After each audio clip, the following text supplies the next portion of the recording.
नमस्कार, आप देख रहे हैं इंडिया टीवी। आपके साथ मैं हूं मीनाक्षी जोशी। सुबह के 10 बज रहे हैं, वक्त है दमदार 10 का। दमदार 10 में आज बात होगी अमेठी हत्याकांड की, जिस पर उत्तर प्रदेश की सियासत गर्मा गई है। आखिर किसने टीचर के पूरे परिवार को ही खत्म कर दिया, इस पर बात होगी। जांच आखिर कहां तक पहुंची, साथ ही उत्तर प्रदेश में मिलावटखोरों पर कहां एक्शन हुआ है, पूरी डिटेल होगी आपके सामने। डिजिटल अरेस्ट में पहली डेथ की क्या है मिस्ट्री, आपको दिखाऊंगी। मिर्जापुर में कैसे हुई टक्कर, ये बताऊंगी। तो साथ ही बिहार में बाहर से कहां हाहाकार मचा हुआ है, खबर तस्वीरों के साथ होगी। बेरूत में इजराइल के एयर स्ट्राइक की बात होगी, तो हूती का ब्रिटेन के टैंकर पर अटैक की तस्वीर होगी। लेकिन सबसे पहले बात उत्तर प्रदेश के अमेठी की। उत्तर प्रदेश के अमेठी में एक ही परिवार के 4 लोगों की बेरहमी से हत्या कर दी गई, जिसके बाद से इलाके में सनसनी है। बदमाशों ने दलित टीचर सुनील कुमार और उसके परिवार के 3 लोगों की हत्या कर दी है। बदमाशों ने घर में घुसकर वारदात को अंजाम दिया। अपराधियों ने घर में घुसकर जिन 4 लोगों को मौत के घाट उतारा, उनमें टीचर सुनील कुमार, उनकी पत्नी पूनम भारती और 2 छोटी बेटियां भी शामिल है। बताया जा रहा है बदमाशों ने महज कुछ ही सेकंड में 9 राउंड फायर करके पूरे परिवार की हत्या कर दी। अब तक आरोपियों की पहचान नहीं हो पाई है। शुरुआती जांच पर पुलिस हत्या के पीछे की वजह पुरानी रंजिश मान रही है। वहीं आरोपियों की तलाश में पुलिस की 4 टीमें लगाई गई हैं। साथ ही एसटीएफ भी आरोपियों की तलाश में जुटी है। बताया जा रहा है कि 3 से ज्यादा बदमाशों ने इस हत्याकांड को अंजाम दिया था।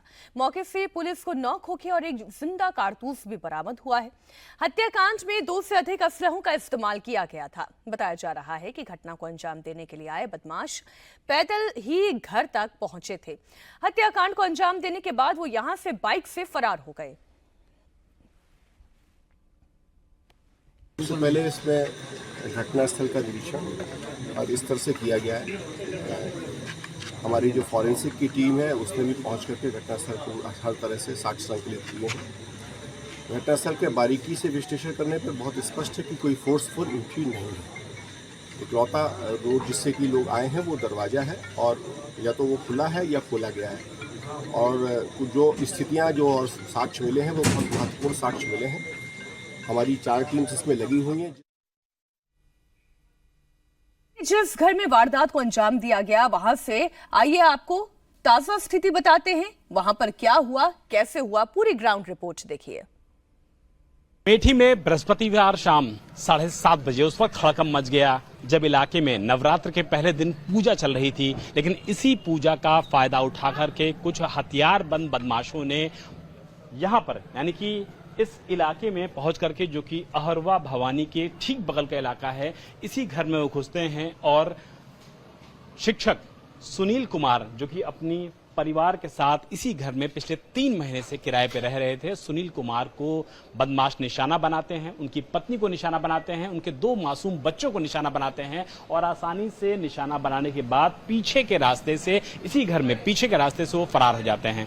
बताया ये जा रहा है कि अगस्त के महीने में सुनील कुमार की पत्नी ने रायबरेली के रहने वाले चंदन वर्मा नाम के एक शख्स के ऊपर छेड़छाड़ और SC/ST के एक्ट के तहत मुकदमा दर्ज कराया था। और इस बात की जानकारी उन्होंने लोकल पुलिस को दी थी रायबरेली में कि अगर उनके परिवार के साथ किसी भी तरीके की अनहोनी होती है तो इसके पीछे जिम्मेदार कोई और नहीं बल्कि चंदन वर्मा नाम का शख्स ही होगा, जो कि रायबरेली का रहने वाला है।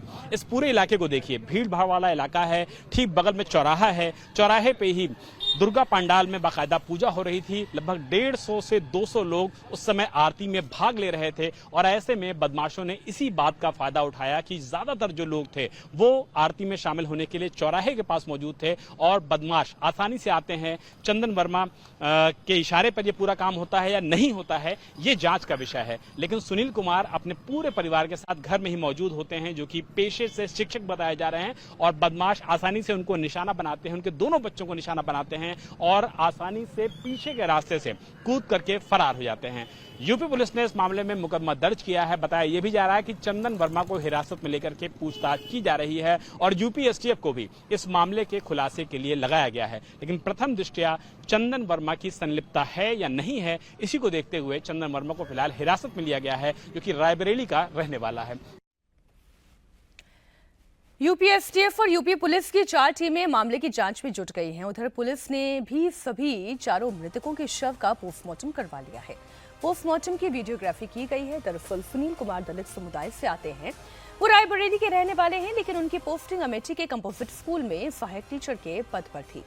वो अमेठी के शिवरतनगंज थाना इलाके के अहोरवा भवानी चौराहे के पास एक किराए के मकान में रह रहे थे, जहां पर बदमाशों ने घुसकर उन्हें गोली मार दी।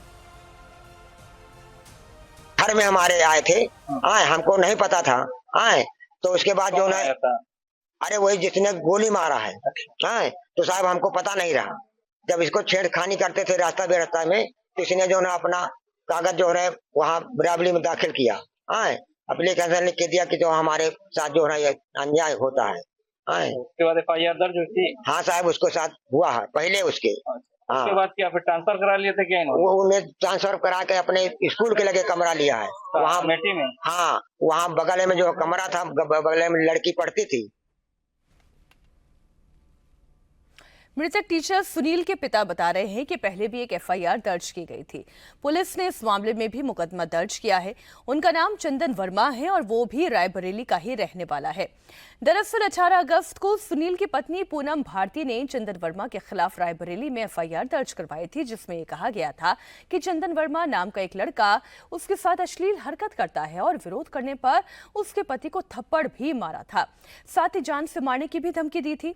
टीचर सुनील कुमार की पत्नी ने यहां तक लिखवाया था कि अगर उनके परिवार की हत्या होती है या कोई घटना या कोई दुर्घटना हो जाती है तो इसका जिम्मेदार भी चंदन वर्मा ही होगा। अब पुलिस ने इस मामले में चंदन वर्मा के खिलाफ मुकदमा दर्ज कर लिया है। अभी तक जो प्रथम दृष्टया ये पता चल रहा है कि करीब 18 अगस्त के आसपास इन्होंने एक मुकदमा एक चंदन वर्मा के खिलाफ रायबरेली कोतवाली में लिखवाया था।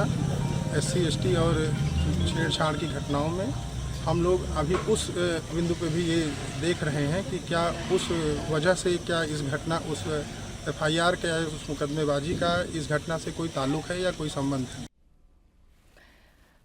टीचर सुनील कुमार की पत्नी ने जिस चंदन वर्मा पर हत्या की आशंका जताई थी, पुलिस ने उसके आधार पर ही सुनील के पिता की तहरीर पर रायबरेली के तेलियाकोट के रहने वाले चंदन वर्मा के खिलाफ BNS की धारा 103(1) के तहत मुकदमा दर्ज कर लिया है। आपको बता दें कि अमेठी में जिन 4 लोगों की हत्या की गई है उसमें सरकारी टीचर सुनील कुमार, उनकी पत्नी पूनम भारती के अलावा उनके 2 बेटियां लाडो जो महज 5 साल की हैं, दूसरी बेटी सृष्टि जो कि 1.5 साल की है। वारदात को अंजाम देने के लिए हत्यारों ने 9 राउंड फायरिंग की थी, लेकिन आसपास के रहने वाले किसी को भी गोली की आवाज सुनाई नहीं दी। जरा सोचिए, मात्र 5 साल और 1.5 साल की उम्र। जिस तरीके से ये घटना सामने आई है उसके बाद इतना तो कहा जा सकता है कि अपराधियों के हौसले बड़े ही बुलंद रहे होंगे कि उनके हाथ में नहीं कांपे इतने मासूम बच्चों की तरफ गोली चलाने से पहले। प्रधान जी, क्या जानकारी आप लोगों को मिली? कुछ नहीं, कोई जानकारी नहीं है। हमारा घर तो सातन प्रभाव पड़ता है जी। इनको आप लोग जानते थे कि नहीं? शिक्षक नहीं जानते थे। नहीं, अभी जानकारी मिली कि गोली कल यहाँ पे चली है, इस तरीके से वारदात हुई। 6 बजे चले गए तो हम क्या बता सकते हैं, 6 बजे घर चले गए। अभी कोई जानकारी आप लोगों को? नहीं, ये तो जानकारी रात को मिली हम लोगों को कि ऐसा हो गया, तो अभी सुबह देखने सुबह आए हैं क्या है। कोई जानकारी मिली कि किसी से विवाद था, कोई बात थी किस तरीके की? अब ये तो नहीं पता चला अभी, लेकिन ये कि कोई बाहर के लोग थे, ये खबर मिल रही है यहाँ लोगों से। जी, कैसे जानकारी मिली आप लोगों को? क्या गोलियों की आवाज ज्यादा चली थी? नहीं, हम सब लोग तो वहाँ थे ना, पूजा में आरती हो रही थी। उसके बाद वहाँ से पुलिस वाले दौड़े, हम भी दौड़े। ये दुकान पे कहीं भीड़ लगी, वहाँ पे हमने वहाँ से दौड़ के आए, यहाँ देखा कि अंदर कांड हो गया था। क्या देखा आप लोगों ने? अंदर पहुंचे तो क्या सबकी बॉडी? पुलिस वाले ने मना कर दिया था, तो अंदर गया ही नहीं। आरती जहाँ हो रही थी वहां तक गोलियों की आवाज आई थी क्या? नहीं, वहाँ तक यहाँ से कोई गया था बताने गया था। मास्टर साहब का व्यवहार कैसा था? आप लोगों से बातचीत? बहुत अच्छे थे, किसी से कोई लड़ाई झगड़ा है ही नहीं, बहुत सीधे थे। मतलब हाँ, किसी की दुकान पे रुकते भी नहीं थे, अपना सामान लिया, अपने कमरे में गए और सीधा स्कूल गए, स्कूल से बस। यहाँ तो छोटे बच्चों को मार देना बहुत हैरान नहीं कर रहा है? हैरान क्यों नहीं कर रहा, सबके बाल बच्चे हैं, छोटे छोटे हैं, बहुत दिक्कत है, मगर अब क्या किया जाए। और आप लोग भी पूजा में थे उस समय? सबको हाँ उधर भीड़ भाड़ चलत रहेंगे। कितने बजे का वक्त था? अरे वही 7:30 बजे रहा, लाइट वाइट रहा, लाइट नहीं थी उस समय। बदमाश क्या पीछे से भाग गए या इधर ही से भागे हैं? अब यह नहीं जानकारी कि पीछे से गए कि इधर गए। कितनी संख्या थी ये भी नहीं पता लग पाया? नहीं, यह नहीं बदमाशों की संख्या भी कितनी रही होगी? ये पता नहीं लग पाया, कोई देख नहीं पाया। हम लोग पूजा में थे। कांस्टेबल को बुला के जब 2 लड़के लेके आए थे तो हम लोग अंदर जब गए थे तो वहाँ कोई दिखा नहीं, मतलब मुलजिम नहीं दिखा कोई। और लाइटिंग आ रही थी उस समय? जी लाइट नहीं थी। 7:30 बजे का वक्त था। बदमाशों ने लाइट ना आने का फायदा उठाया, इस बात का फायदा उठाया कि चौराहे पर ही दुर्गा पंडाल में बाकायदा पूजा चल रही है और इसी का फायदा उठा के बाकायदा जो पूरा ये इलाका है, मार्केट का इलाका है, मार्केट के इलाके में बदमाश घुसते हैं, बेखौफ होकर इस वारदात को अंजाम देते हैं। और इस पूरे मामले में मुख्यमंत्री योगी आदित्यनाथ ने भी बाकायदा संज्ञान लिया और मुख्यमंत्री ने साफ किया है कि दोषियों के खिलाफ कठोर से कठोर कार्रवाई की जाएगी, यूपीएसटीएफ की मदद ली जाएगी, लोकल पुलिस इस पूरे मामले की जांच कर रही है। लेकिन प्रथम दृष्टया ये पूरा मामला पर्सनल राइवलरी का सूत्रों के मुताबिक नजर आ रहा है। लेकिन जब तक गिरफ्तारी ना हो जाए, जब तक मामले का खुलासा ना हो जाए, तब तक किसी नतीजे पर पहुंचना मुश्किल होगा। लेकिन फिलहाल जो प्रथम दृष्टया इस मामले का संदिग्ध प्रतीत हो रहा है चंदन वर्मा, उसको हिरासत में लेकर के फिलहाल पूछताछ की जा रही है। अमेठी में एक ही परिवार के 4 लोगों की हत्या के मामले में उत्तर प्रदेश की सियासत शुरू हो गई है। समाजवादी पार्टी ने उत्तर प्रदेश की लॉ एंड ऑर्डर पर सवाल उठाए हैं, तो वहीं सीएम योगी आदित्यनाथ ने दोषियों के खिलाफ कड़ी कार्रवाई करने का भी भरोसा दिया है। बीएसपी सुप्रीमो भी दलित परिवार की हत्या को लेकर इसे चिंताजनक स्थिति बता रही हैं। यूपी के सीएम योगी आदित्यनाथ ने सोशल मीडिया प्लेटफॉर्म एक्स पर लिखा, अमेठी में हुई घटना घोर निंदनीय और अक्षम्य है। मेरी संवेदनाएं शोक संतप्त परिजनों के साथ है। दुख की इस घड़ी में उत्तर प्रदेश सरकार पीड़ित परिवार के साथ खड़ी है। इस घटना के दोषियों को किसी भी कीमत पर बख्शा नहीं जाएगा, उन पर कठोरतम कानूनी कार्रवाई की जाएगी। तो वहीं बीएसपी सुप्रीमो मायावती ने दलित परिवार की हत्या पर चिंता व्यक्त की है। उन्होंने सोशल मीडिया प्लेटफॉर्म एक्स पर लिखा है, उत्तर प्रदेश के अमेठी जिले में एक दलित परिवार के 4 लोगों की एक साथ की गई निर्मम हत्या की घटना अति दुखद और चिंताजनक है। सरकार दोषियों और वहां के पुलिसकर्मियों के खिलाफ भी सख्त कदम उठाए ताकि अपराधी बेखौफ ना रहें। तो वहीं अखिलेश यादव और समाजवादी पार्टी ने अमेठी हत्याकांड पर सरकार पर तंज कसा है। अखिलेश यादव ने हत्याकांड के वीडियो को शेयर करते हुए लिखा, कोई है, कहीं है, वो ये सवाल पूछ रहे हैं।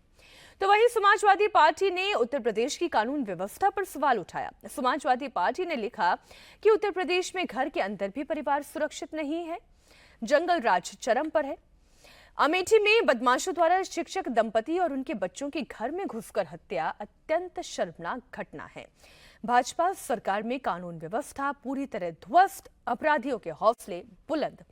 आरोपियों को जल्द गिरफ्तार करे पुलिस और सख्त सजा दी जाए। इस वक्त हमारे सहयोगी विशाल प्रताप सिंह अमेठी से ही लाइव जुड़े हुए हैं। विशाल, वाकई में ये बहुत ही दुखद घटना है और बहुत ही चिंताजनक इस लिहाज से कि जिन्होंने भी इस घटना को अंजाम दिया उन्होंने मासूमों तक को नहीं छोड़ा।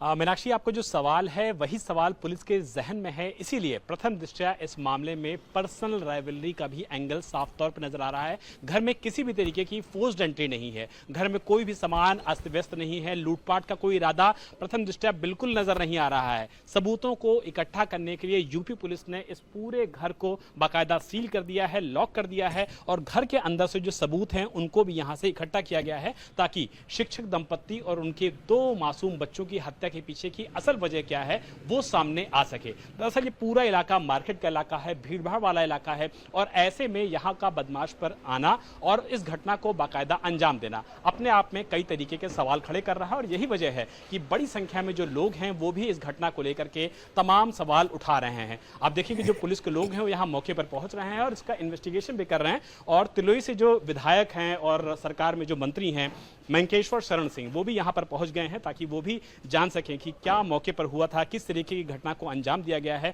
और जो सीनियर ऑफिसर्स हैं वो इस तरीके से घटना हुई है उसको बाकायदा ब्रीफ करेंगे और जानकारी देंगे कि आखिर इस घटना को कैसे अंजाम दिया गया है। मुख्यमंत्री योगी आदित्यनाथ ने भी घटना का संज्ञान लिया है और यूपीएसटीएफ को भी इस मामले के खुलासे के लिए लगा दिया गया है। लेकिन जिस तरीके से घटना घटी है, भरे बाजार घटी है और आरती जो चल रही थी उसका फायदा उठा करके घटी है, इसी को देखते हुए इस पूरे मामले में सभी फोर्सेस को को ज्वाइन किया गया है। और आप देखिए कि मंत्री मंकेश्वर शरण सिंह इस समय फिलहाल घर के अंदर जा रहे हैं और जो इन्वेस्टिगेशन है उस इन्वेस्टिगेशन को पुलिस ब्रीफ कर रही है कि आखिर ये घटना कैसे हुई, किस तरीके से अंजाम दी गई और कैसे इस मामले का खुलासा करने के लिए यूपी एसटीएफ और यूपी पुलिस की जो तमाम टीमें हैं वो मौके पर आकर के पड़ताल कर रही हैं। बिल्कुल, आप नजर बनाए और जो रखिएगा, सीनियर अपनी ऑफिसर्स रिपोर्ट हैं, आप सीनियर तैयार करते रहे। फिलहाल पूरी जानकारी के लिए विशाल आपका बहुत शुक्रिया।